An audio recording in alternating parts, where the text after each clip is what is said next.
They recorded it in a thin hand between grain accounts and a list of tithes. On the Tuesday before Easter, 2 moons were seen.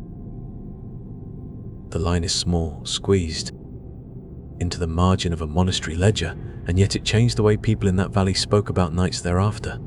It is the kind of entry that makes a reader stop, tilt the page, and listen, as if the paper itself might explain. The year was one of good and bad things braided together. A late thaw, a harvest that promised much, and also coughs that went on too long in the low houses. People measured time by labor and by church days, by the practical clocks of sowing and spinning and the softer clocks of feast and fast. When a chronicle bothers to note an oddity like 2 moons, the oddity sits in the record like a small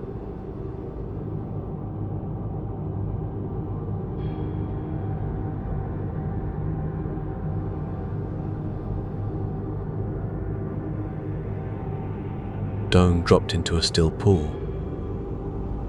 Ripples follow, wetted the villagers' sea, not 2 full moons hanging like twin lanterns in the sky, but rather the impression of another pale companion, a faint second disk that hovered near the true moon. Some described it as a moon doubled, like a memory beside a face.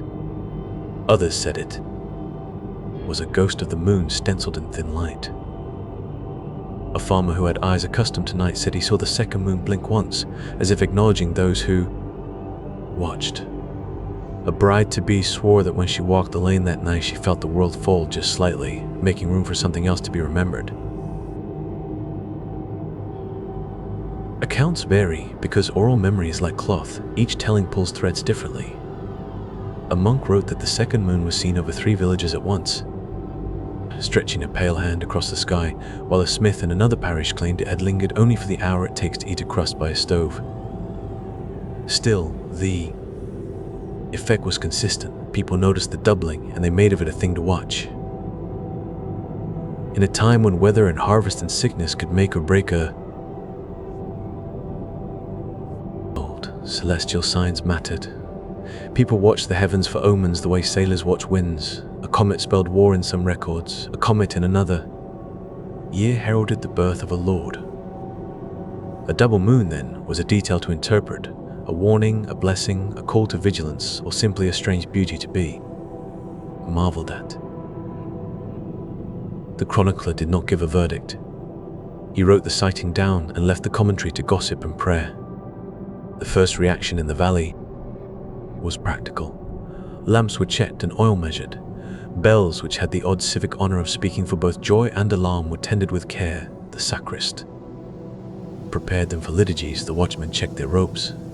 People said prayers in the kitchen and in the field, some aloud, some with the private mutter of habit. Such small acts are human shields. They do not ward off fate, but they make living possible in a world that at times is too large for the human heart. Then came stories. A fisherman said the double moon met itself on the surface of the river, and that fish leapt as if startled by a ghost. A shepherd swore his sheep paused together and turned their heads to the hill at the same moment the second moon flickered. An old woman who baked bread claimed the second moon threaded itself through the steam and left on each loaf a whisper of rosemary scent. Whether these tales were true in the precise sense or not is less important than the way they shaped behavior. Ovens were kept warm, flocks were counted carefully, and neighbors checked on one another more readily. Among the quieter responses was the one of ritual. A family that had not spoken, it is said, found themselves at an open door that night, sharing bread as if by agreement. In one household,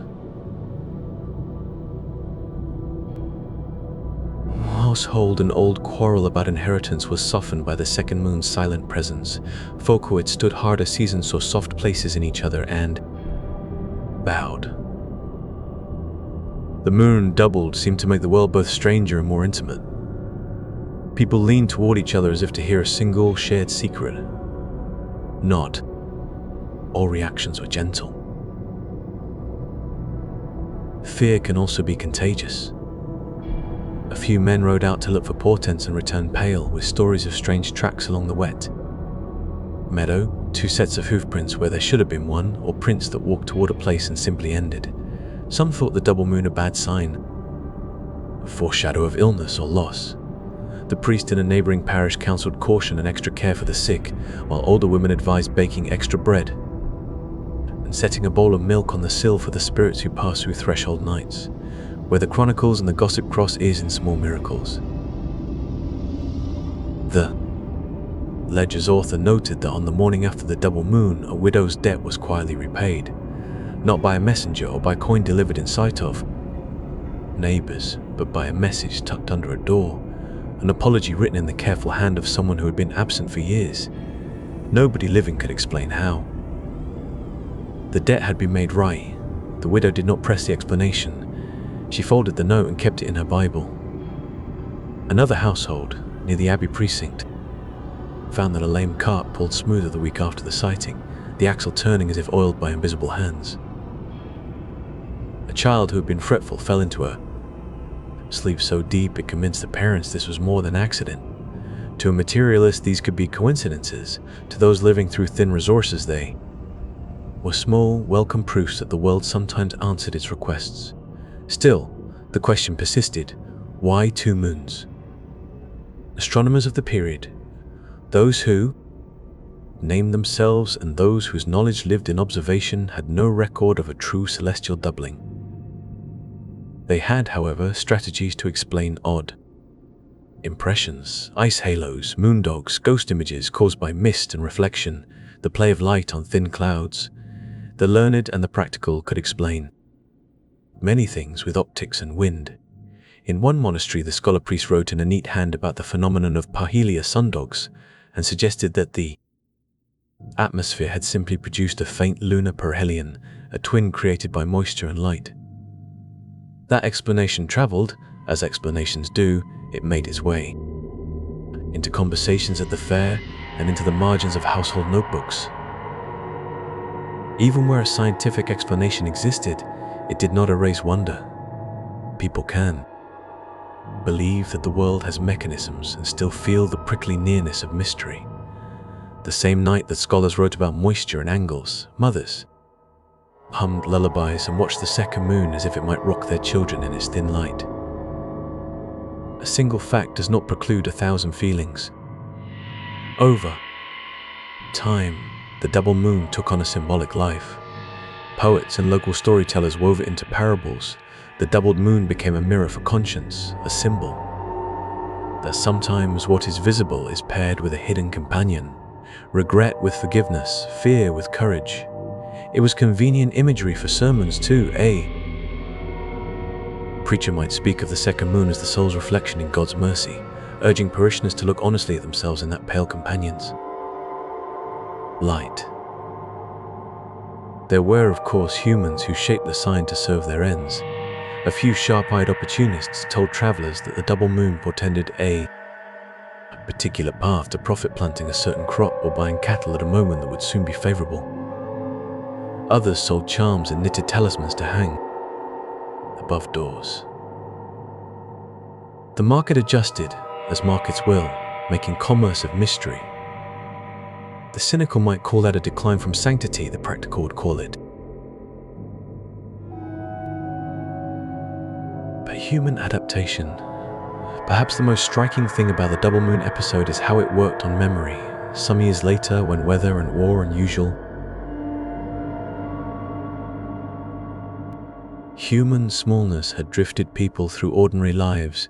Elders would look up at a moonlit night and insist, with a smile or a furrowed brow, that they had once seen the sky hold 2 faces. Children raised in that valley grew into people who told the story as myth and fact at the same time. The memory shaped them. Such memories do. It tuned ears to certain sounds, the creak of a cart, the hush of a churchyard, and taught them that not everything useful in life is accounted for by ledger books. If you stand today on the same ridge where villages once lived up, the sky is the same sort of sky, clouds drift, the moon waxes and wanes, and the routines of weather repeat. You might, as you watch, feel the old tug to interpret what you see. You may remember the Chronicler's thin hand and feel, briefly, the intimacy of being recorded by someone who noticed and cared enough to mark an oddness. Or you may put the whole thing aside and move on with practical days to keep. Either response is honest. People then were like people now. They sorted the world into what could be fixed with a tool and what required a different kind of answer stories, prayer, a neighbor's loaf. The double moon asked for both sorts of care. It asked them to measure bread and to open doors, to check car axles and to listen for the quiet requests of quarreling kin. In doing so, it taught a small lesson that wonder and work often need each other. The legend's line about 2 moons remains a slender thing, short, factual, and unadorned. But lean pages such as that are honest. They do not claim to understand the sky. They claim to remember that once, under a strange light, people altered their steps. That act of remembering is its own kind of miracle. It insists that human lives are not only the sum of contracts and harvest numbers, but of shared nights and the way a community bends toward the small sanctities that keep it whole.